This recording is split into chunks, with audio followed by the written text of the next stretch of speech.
Hello students, how are you? कैसे हैं आप लोग?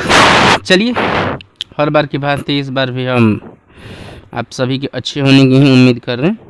ठीक है, तो आज हम प्रश्नावली 5.3 कक्षा 10 NCERT से पार्ट 3 बनाने जा रहे हैं 5.3 का, जिसमें से कि पिछले वीडियो में मैंने जो आज डाला है उसमें 14 तक ये आपका क्लियर हो चुका है। आज हमें 15 से शुरू करना है, 15 से शुरू करना है। तो चलिए आज हम शुरू करते हैं, पढ़ते हैं क्वेश्चन। निर्माण कार्य से संबंधित किसी ठेके में एक निश्चित तिथि के बाद कार्य को विलंब से पूरा करने के लिए जुर्माना लगाने का प्रावधान इस प्रकार है। पहले दिन के लिए 200, दूसरे दिन के लिए 250, तीसरे दिन के लिए 300, अर्थात प्रत्येक उत्तरोत्तर दिन का जुर्माना अपने से ठीक पहले दिन के जुर्माने में 50 रुपये अधिक है ना। एक ठेकेदार को जुर्माने के रूप में कितनी राशि अदा करनी पड़ेगी यदि वह इस कार्य में 30 दिन का विलंब कर देता है? तो चलिए अब हम लोग देख लेते हैं। सबसे पहले बाबू ना हम लोग यह लिखेंगे, क्या लिखेंगे अभी मैं देख लेता हूँ, आपको दिखाता हूँ, थोड़ा सा ये ठीक हो जाएगा। चलिए, तो अब ये है हमारा सवाल नंबर 15। कितना है? सवाल नंबर 15 है। इसमें देखते हैं कि जुर्माने की राशि का एपी के रूप में व्यक्त हो जाता है ना। इसको हम लोग लिख सकते हैं जुर्माने की राशि से प्राप्त एपी। एक एपी हमें मिल जाएगा ना, जैसे कि फर्स्ट दिन के लिए कितना है 200, सेकंड डे के लिए 250, 300, 350, दैट्स ऑल। कितने दिनों तक के लिए है ये? 30 दिन तक का है। कितने दिन का है? 30 दिन का है। ठीक है, चलिए, तो ए बराबर क्या हो जाएगा बाबू? 200 हो जाएगा ना। डी बराबर क्या हो जाएगा? 250 माइनस 200 बराबर 50 हो जाएगा। और n बराबर क्या हो जाएगा हमारा? 30 हो जाएगा। n बराबर कितना हो जाएगा? 30 हो जाएगा। तो अब हमें ये निकालना होगा कि Sn बराबर कितना होगा। तो अब हम लोग लिख सकते हैं कि 30 दिन, कितना दिन? 30 दिन में अदा रुपए, कितने रुपए अदा किया गया बाबू? S30 is equal to 30/2 2a plus 29d, यही ना। चलिए, तो 30, ये तो 15 हो गया। दो एक का मल्टीप्लाई वैल्यू है 200 प्लस 29 और डी का वैल्यू है आपको 50, यही है ना। तो 15 मल्टीप्लाई ये हो जाएगा आपको 400 प्लस, इसको जब मल्टीप्लाई करेंगे तो 145 पर एक जीरो है ना। तो अब ये हो जाएगा 15 गुना 1850, इन दोनों को ऐड कर देंगे तो 1850 बराबर ये हो जाएगा 27,750 रुपए, है ना। और यही हो जाएगा आपका आंसर, यानी कि 30 दिनों का क्या हो गया? ये जुर्माना हो गया। 30 दिनों में अदा रुपए कितना अदा करेगा वो? 27,750 रुपए वो अदा करेगा। इसी के साथ हम लोग अब आते हैं प्रश्न नंबर 16 पर। चलिए, तो प्रश्न नंबर 16 को हम लोग अब देख लेते हैं। यहाँ पर है हमारा प्रश्न नंबर 16। किसी स्कूल के विद्यार्थियों को उनके समग्र शैक्षिक प्रदर्शन के लिए 7 नकद पुरस्कार देने के लिए 700 रुपए की राशि रखी गई है ना। यदि प्रत्येक पुरस्कार अपने से ठीक पहले पुरस्कार से 20 रुपए कम है तो प्रत्येक पुरस्कार का मान बताइए। तो चलिए हम प्रत्येक पुरस्कार का इसका मान बता देते हैं, है ना। तो क्या है दिया है, क्या दिया है भाई? तो n बराबर 7, यानी कि टोटल कितना पुरस्कार है? 7। S7 बराबर दे दिया है यहाँ पर 700 रुपया, और D बराबर दे दिया है -20 रुपया। कैसे? कि 20 रुपया वो कम होते जा रहा है ना। तो मान लीजिए, माना प्रथम पुरस्कार बराबर ये है ना। तो S7 बराबर कितना हो जाएगा? 700 हो जाएगा ना। तो इस 7 को हम लोग तोड़ सकते हैं क्या? 7/2 2a प्लस 6d बराबर 700 लिख सकते हैं इसको, कोई दिक्कत ना होगा। चलिए 2a प्लस 6 और d का वैल्यू -20 इज इक्वल टू 700 गुने, ये इधर आकर उल्टा हो जाएगा 2/7 हो जाएगा ना। अब आइए 2a माइनस इसको मल्टीप्लाई कर देंगे तो ये 120 इज इक्वल टू 7 से इसको कटा देते हैं तो 100, तो ये कितना हो जाएगा 200। 2a बराबर 200 माइनस 120, तो 2a बराबर क्या हो जाएगा बाबू 80 और a बराबर क्या हो जाएगा 40। ठीक है, a का वैल्यू क्या हो गया हमारा 40 हो गया।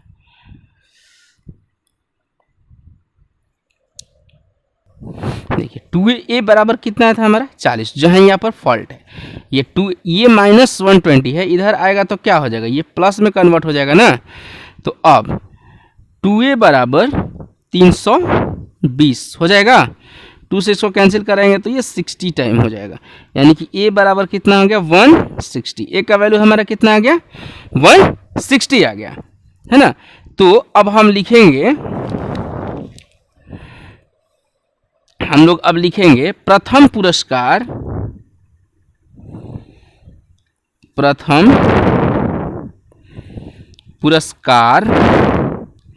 160 है,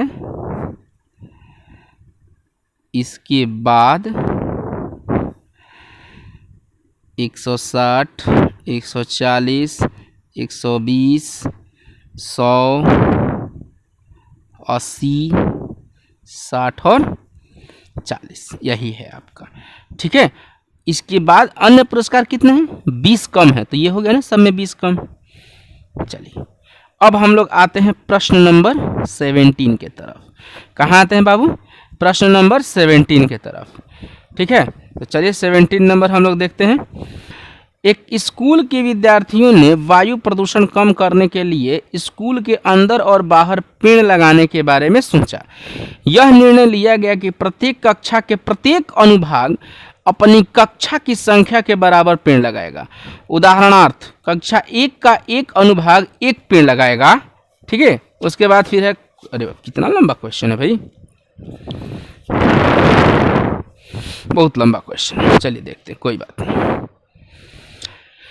2 का एक अनुभाग 2 पेड़ लगाएगा, 3 का एक अनुभाग 3 पेड़ लगाएगा। इसी तरीके से कक्षा 12 तक के लिए चलता रहेगा। प्रत्येक कक्षा के 3 अनुभाग हैं। इस स्कूल के विद्यार्थियों द्वारा लगाए गए कुल पेड़ों की संख्या ज्ञात करें। चलिए देखते हैं क्या है ये भी।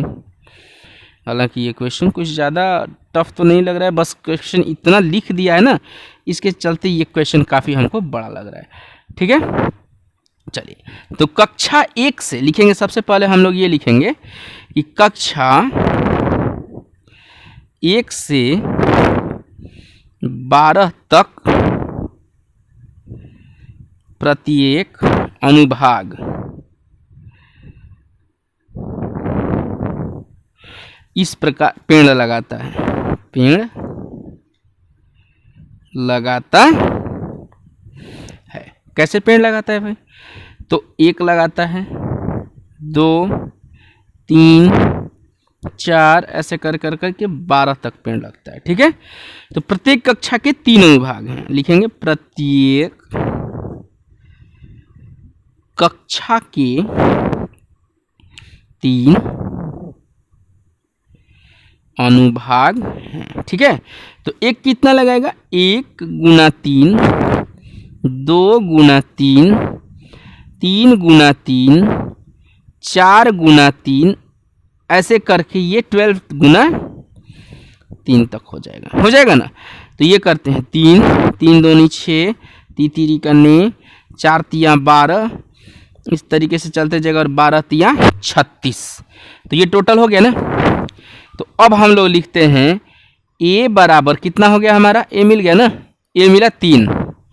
ठीक है, d मिला 9 - 6 बराबर 3, और n हमको मिल गया n मिल गया 12, क्योंकि कक्षा कितनी है टोटल 12। अब कुल पेड़ों की संख्या, कुल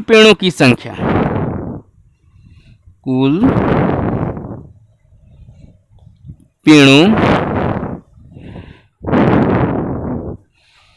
की संख्या। अब कुल पेड़ों की संख्या क्या है, ये एसएन का समान क्वेश्चन है, तो n by 2a plus n minus 1 into d, simple सी तो बात है।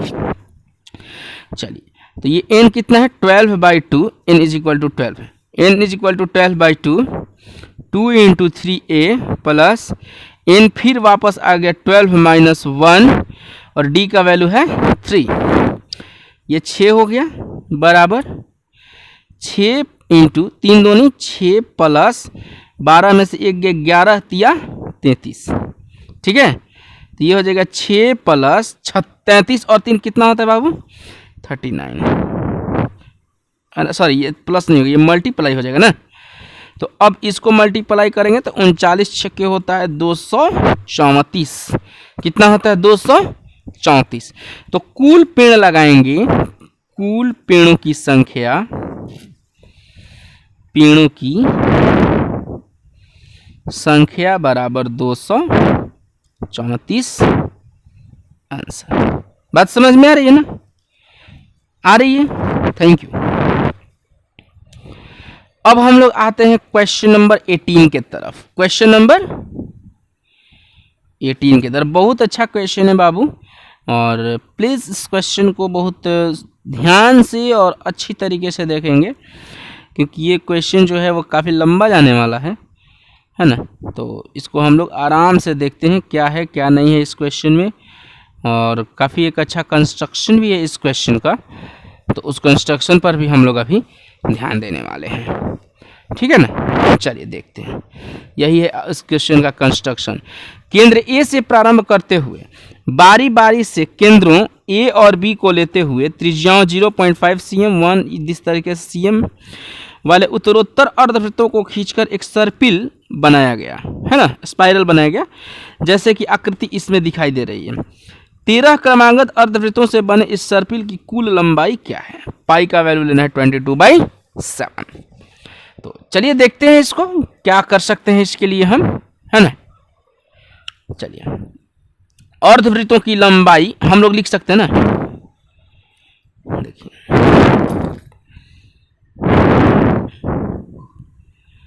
अर्धवृत्तों की लंबाई क्या है, L1 L2 L3 L4 है ना, क्रमशः ये अर्धवृत्त है, अर्धवृत्तों की लंबाई, ठीक है। इसके बाद अब साथ ही साथ दिया गया है कि R1 जो है, ये R1 ये आपका है 0.5 cm, R2 है 1.0 cm, R3 है 1.5 cm और R4 है 2.0 cm, ठीक है। तो L1 से क्या हो सकता है 1/2 into 2 pi R1 is equal to 2 से 2 कैंसिल हो जाएगा, तो पाई R1 इज इक्वल टू क्या हो जाएगा, पाई का वैल्यू 22/7 लेना है, क्वेश्चन में है ना, पाई का वैल्यू लेना है 22/7 इंटू आर का वैल्यू है आपको 0.5, ये क्या हो जाएगा 11/7 सेंटीमीटर हो जाएगा ना। इसी तरह L2 L3 और L4 का हम लोग निकाल लेंगे। L2 इज इक्वल टू हो जाएगा क्या, यह भी तो वही होगा ना, पाई आर स्क्वायर, ये हो जाएगा पाई आर 2 हो जाएगा। तो इसको भी हम लोग कर लेंगे 22/7 into 1 is equal to 22/7 cm। उसी तरीके से L3 pi R3 is equal to 22/7 into 1.5 is equal to 33/7 centimetre. L4 is equal to pi R4 is equal to 22/7 into 2 is equal to 44/7 centimetre, ठीक है। अब इनसे प्राप्त AP, अब AP ये क्या हो रहा है, AP हमें प्राप्त हो रहा है ना, तो प्राप्त AP बराबर क्या हो जाएगा, प्राप्त एपी बराबर क्या हो जाएगा ये, तो ये आपको हो जाएगा 11/7, 22/7, 33/7, 44/7। ठीक है, ए बराबर क्या हो गया 11/7, डी बराबर क्या हो गया, ये माइनस कर देंगे तो फिर हो जाएगा 11/7, एन बराबर कितना हो गया 13, क्योंकि ये 13 सर्पिल करना है ना।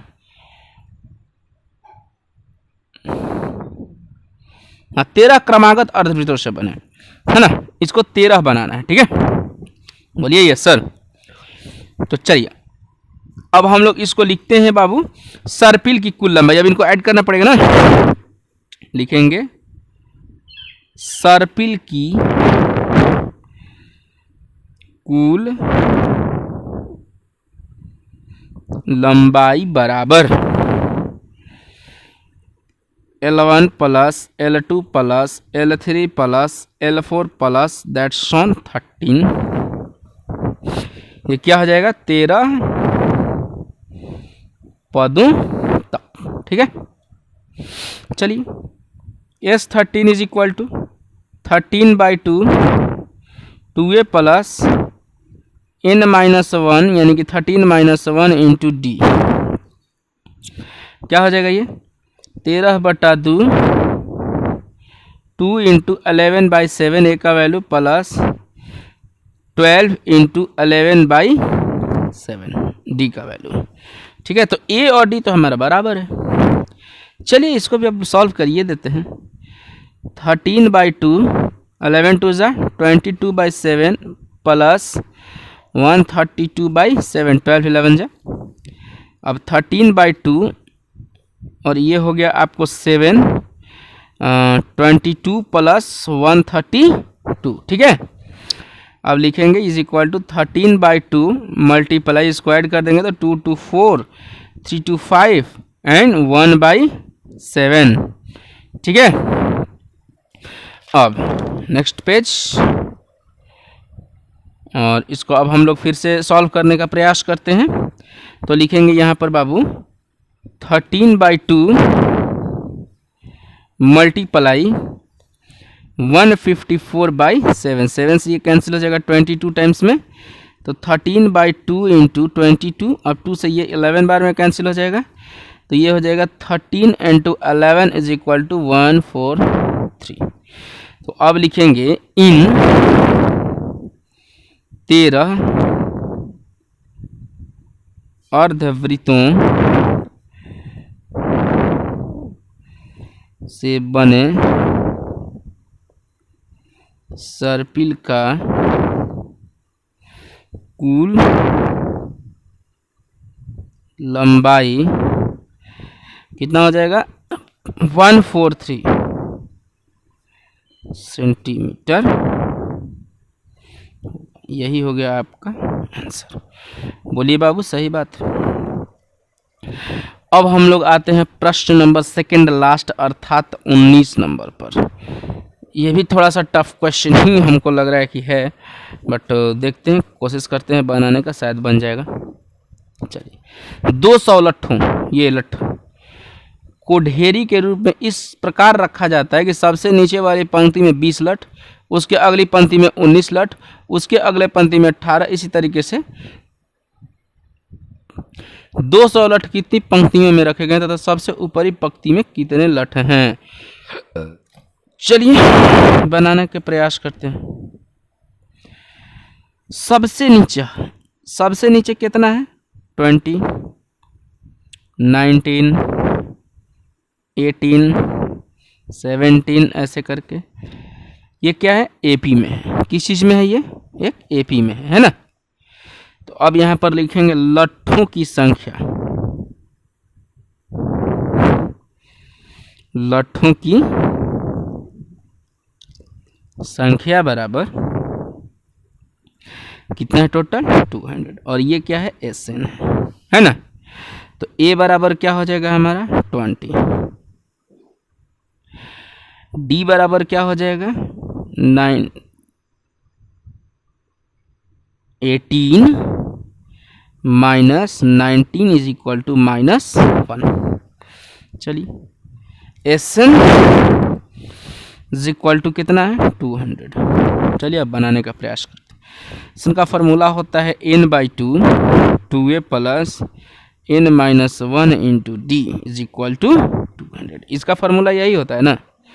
किसी को कोई डाउट होगा तो प्लीज़ बता देंगे हमको, ताकि मैं वो डाउट आपका क्लियर कर दूंगा।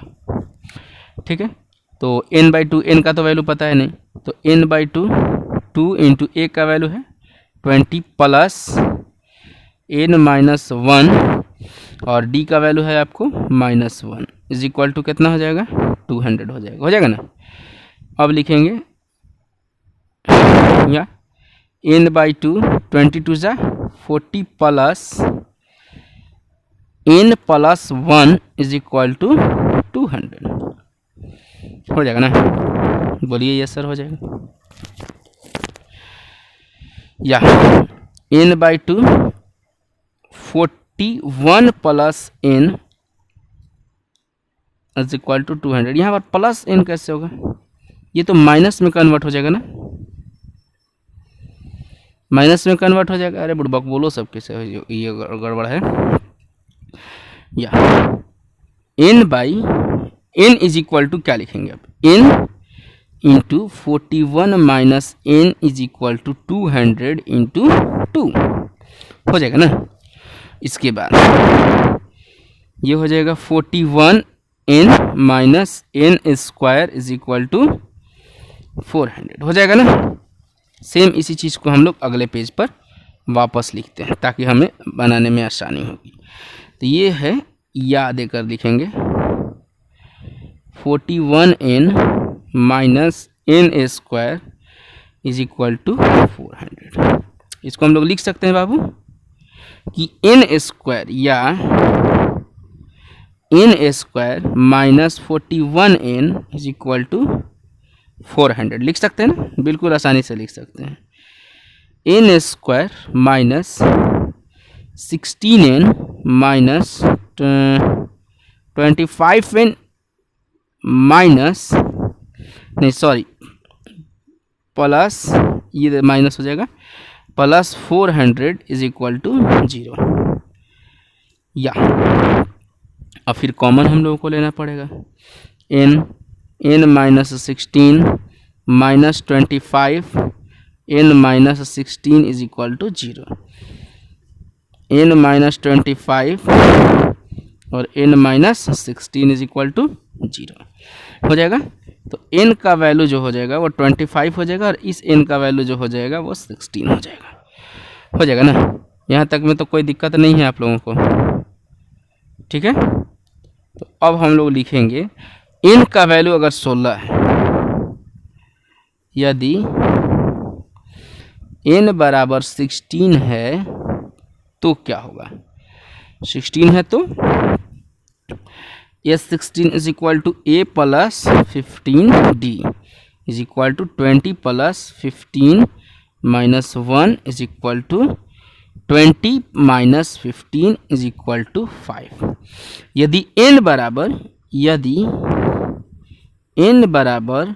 25 है तो a25 is equal to a plus 24d is equal to 20 plus ये हो जाएगा 24 minus 1 is equal to 20 minus 24 is equal to -4 और यही हो गया आपका आंसर। चलिए ठीक है, यहाँ तक आप लोगों को कोई दिक्कत नहीं, बहुत खुशी की बात है, बहुत अच्छा लगता है ये जान करके, है ना। और अब हम लोग आते हैं अपने आखिरी सवाल पर जो कि है 20 नंबर का, ठीक है ना। ये आखिरी क्वेश्चन है हमारा 20 नंबर का। ये क्वेश्चन काफ़ी लंबा क्वेश्चन है, इसलिए मैं डायरेक्ट इसको बनाने का ही प्रयास करता हूँ और शायद मैं आप लोगों को दिखा नहीं पाऊँगा क्वेश्चन, क्योंकि ये क्वेश्चन 2 पेजेस में है। मैं क्वेश्चन पढ़ देता हूँ। एक आलू दौड़ में प्रारंभिक स्थान पर एक बाल्टी रखी हुई है जो पहले आलू से 5 मीटर की दूरी पर है तथा अन्य आलूओं को एक सीधी रेखा में परस्पर 3 मीटर की दूरियों पर रखा गया है। इस रेस पर 10 आलू रखे गए हैं प्रत्येक प्रतिभागी बाल्टी से चलना प्रारंभ करती है, निकटतम आलू को उठाती है, उसे लेकर वापस आकर दौड़कर बाल्टी में डालती है। दूसरा आलू उठाने के लिए वापस दौड़ती है और उठाकर वापस बाल्टी में डालती है। इसी तरह से करते रहती है जब तक सभी आलू बाल्टी में ना जाएं। इसमें प्रतियोगी को कुल कितनी दूरी दौड़ना पड़ेगा। चलिए तो बनाने का प्रयास करते हैं इस क्वेश्चन को, 20 नंबर क्वेश्चन को। हालांकि कोई हार्ड तो है नहीं, बट थोड़ा सा लेंदी क्वेश्चन है। पहले आलू तक दौड़कर, लिखेंगे पहले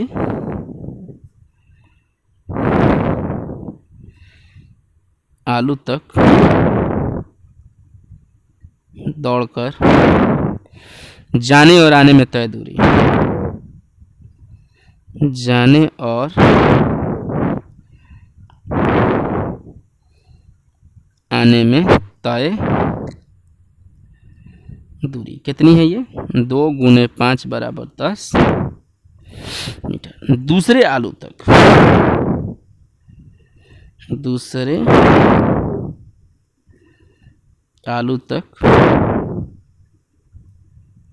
जाने और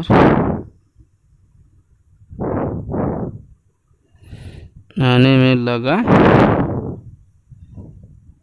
दूरी बराबर 2 × 5 + 3 = 16 मीटर। इसी प्रकार तीसरे, डायरेक्ट मैं लिख देता हूँ, तीसरे आलू तक बराबर 2 × 5 + 3 + 3, 3 3 6 5 11 दूनी 22 मीटर। ठीक है, इस प्रकार से प्राप्त एपी। अब हमें इसमें एक एपी का प्राप्ति होती है ना, एक एपी प्राप्त हो जाता है इसका।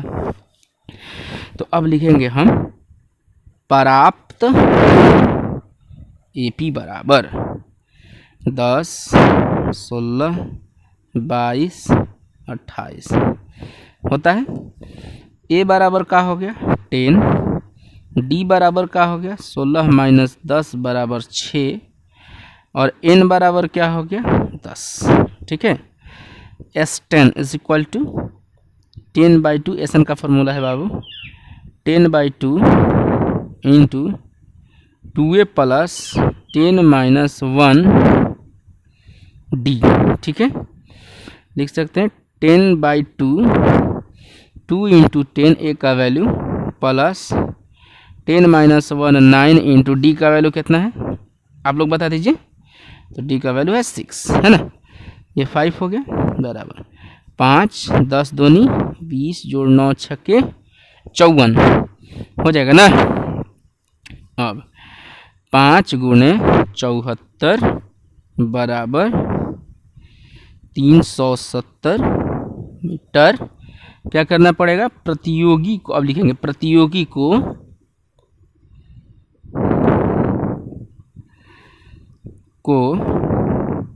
कुल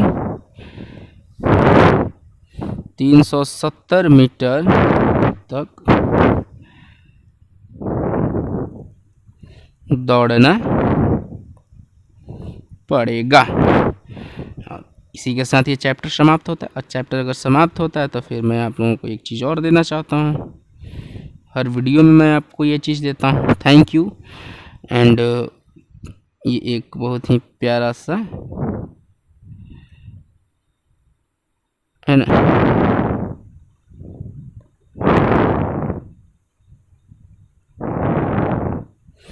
बहुत ही एक छोटा सा प्यारा सा आप सभी लोगों के लिए एक स्माइली के साथ मैं विदा लेना चाहता हूं। और मैं आपसे फिर एक बार कहना चाहता हूं कि प्लीज़ अगर आप लोग हमारे चैनल किंग ऑफ मैथ्स पर नए हैं तो चैनल को लाइक करें, शेयर करें, और अगर नए हैं तो प्लीज़ सब्सक्राइब ज़रूर करें। ठीक है, क्योंकि जैसे ही आप सब्सक्राइब करेंगे और सब्सक्राइब के जस्ट बगल में बेल आइकन है उसको आप लोग क्लिक कर लेंगे तो आपके पास जो भी मैं ब्लॉग डालूंगा उन सारे ब्लॉग का आपके पास नोटिफिकेशन जाएगा और उसे आप लोग आसानी से देख सकते हैं। Thank you, have a nice day.